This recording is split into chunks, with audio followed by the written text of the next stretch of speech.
മണിക്കൂറുകൾ നീണ്ട ട്രെയിൻ യാത്രകൾ ഇനി പഴങ്കഥയാവുമോ? ഇന്ത്യയുടെ ഒരറ്റം മുതൽ മറ്റേ അറ്റം വരെ മിന്നൽ വേഗത്തിൽ ഒരു യാത്ര. കേൾക്കുമ്പോൾ അത്ഭുതം തോന്നാം, പക്ഷേ ഈ സ്വപ്നം യാഥാർത്ഥ്യമാവുകയാണ്. ഇന്ത്യയുടെ സ്വന്തം ബുള്ളറ്റ് ട്രെയിൻ യാത്രാ സമയത്തിൽ വിപ്ലവം സൃഷ്ടിച്ച് നഗരങ്ങളെ തമ്മിൽ അടുപ്പിച്ച് രാജ്യത്തിന്റെ സാമ്പത്തിക വളർച്ചയ്ക്ക് പുതിയൊരു ദിശാബോധം നൽകാൻ ശേഷിയുള്ള ഈ ബൃഹത് പദ്ധതിയെക്കുറിച്ച് നമുക്ക് കൂടുതൽ അറിയാം. പക്ഷേ ഒരു ചോദ്യമുണ്ട്, ഇത് ലോകോത്തര നിലവാരത്തിലുള്ള ഒരു ഇന്ത്യൻ നിർമ്മിതിയാണോ, അതോ ഏറ്റവും പുതിയ സാങ്കേതിക വിദ്യയുടെ ഒരു പകർപ്പ് മാത്രമാണ്? ഇന്ത്യയുടെ ബുള്ളറ്റ് ട്രെയിൻ സ്വപ്നങ്ങളുടെ ആദ്യ അധ്യായമാണ് Mumbai Ahmedabad high speed rail ഇടനാഴി. ഏകദേശം 508 കിലോമീറ്റർ ദൂരം വെറും 2 മണിക്കൂറും 7 മിനിറ്റും കൊണ്ട് താണ്ടാനാണ് ഈ പദ്ധതി ലക്ഷ്യമിടുന്നത്. ഇത് വെറും ഒരു റെയിൽ പാതയല്ല, മറിച്ച് സാമ്പത്തിക വളർച്ചയും വികസനവും ലക്ഷ്യമിട്ടുള്ള ഒരു വലിയ കാൽവെപ്പാണ്. ഈ പ്രഖ്യാപനം വന്നപ്പോൾ രാജ്യമെമ്പാടും വലിയ ആവേശമാണ് അലയടിച്ചത്. എന്നാൽ ഇത്രയും വലിയൊരു പദ്ധതിയുടെ നിർമ്മാണ ചെലവിനെയും പ്രായോഗികതയെയും കുറിച്ച് പല കോണുകളിൽ നിന്നും സംശയങ്ങളും ഉയർന്നു വന്നു. ഏതൊരു വലിയ പദ്ധതിയെയും പോലെ തുടക്കം ഒട്ടും എളുപ്പമായിരുന്നില്ല. സ്ഥലം ഏറ്റെടുപ്പും പാരിസ്ഥിതിക അനുമതികളും വലിയ വെല്ലുവിളികളായിരുന്നു. എന്നാൽ ഈ പ്രതിസന്ധികളെ മറികടക്കാൻ ഇന്ത്യക്ക് കരുത്തായത് ജപ്പാനുമായുള്ള സാങ്കേതികവും സാമ്പത്തികവുമായ സഹകരണമാണ്. ലോകത്തിലെ ഏറ്റവും സുരക്ഷിതവും കൃത്യതവുമുള്ള ബുള്ളറ്റ് ട്രെയിൻ ശൃംഖലയായ ജപ്പാന്റെ ഷിൻകാൻസെൻ സാങ്കേതിക വിദ്യയാണ് ഇന്ത്യയുടെ ഈ പദ്ധതിയുടെ നട്ടെല്ല്.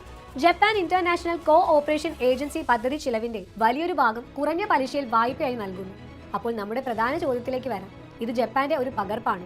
അല്ല എന്ന് തന്നെയാണ് ഉത്തരം. ജപ്പാന്റെ പ്രശസ്തമായ E5 സീരീസ് ഷിൻകാൻസെൻ സാങ്കേതിക വിദ്യയാണ് ഉപയോഗിക്കുന്നതെങ്കിലും അത് ഇന്ത്യയിലെ സാഹചര്യങ്ങൾക്കനുസരിച്ച് മാറ്റങ്ങൾ വരുത്തിയിട്ടുണ്ട്.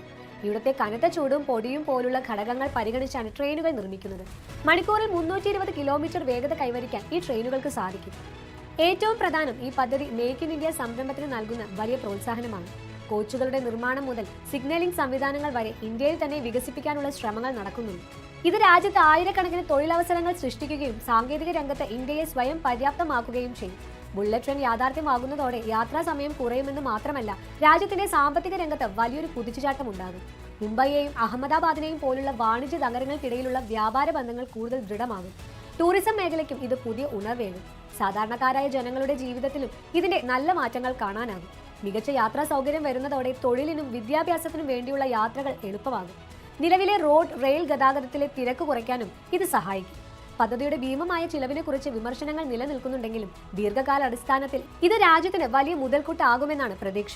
മുംബൈ അഹമ്മദാബാദ് പാതയുടെ ആദ്യഘട്ടമായ സൂറത്തിനും ബിലിമോറയ്ക്കും ഇടയിലുള്ള സർവീസ് 2027 ഓഗസ്റ്റിൽ ആരംഭിക്കുമെന്നാണ് പ്രതീക്ഷിക്കുന്നത്. 2029ഓടെ പദ്ധതി പൂർണ്ണമായും പ്രവർത്തനക്ഷമമാകും. 12 ലോകോത്തര സ്റ്റേഷനുകളാണ് ഈ പാതയിൽ ഉണ്ടാവുക. ഇതൊരു തുടക്കം മാത്രമാണ്. രാജ്യത്തെ